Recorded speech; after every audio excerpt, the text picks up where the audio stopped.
दोस्तों, दुनिया में कई ऐसे दावे किए जाते रहे हैं जिन पर यकीन कर पाना नामुमकिन होता है।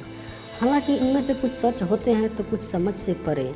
ऐसा ही अजीबोगरीब दावा रूस के वोल्गोग्राद में रहने वाले एक लड़के द्वारा किया गया, जिस पर यकीन करना बेहद मुश्किल होता है।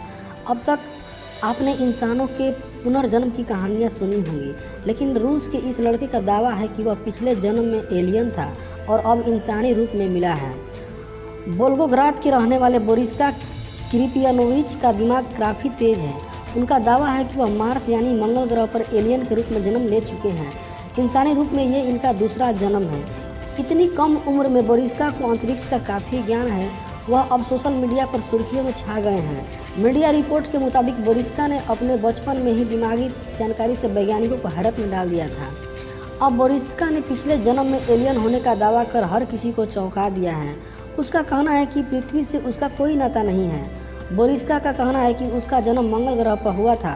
पुनर्जन्म होने के बाद वह धरती पर आए। बोरिस्का ने यह भी दावा किया कि मार्स पर मौजूद एलियन ऑक्सीजन की बजाय कार्बन डाइऑक्साइड में सांस लेते हैं।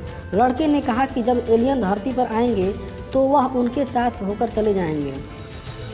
इतना ही नहीं, बोरिस्का ने ग्रेट पिरामिड ऑफ गीजा के अंदर बड़ा रहस्य छिपे होने का दावा भी किया। उसका कहना है कि स्फिनिक्स के खुलने से मानव जाति में काफ़ी बदलाव आ जाएगा।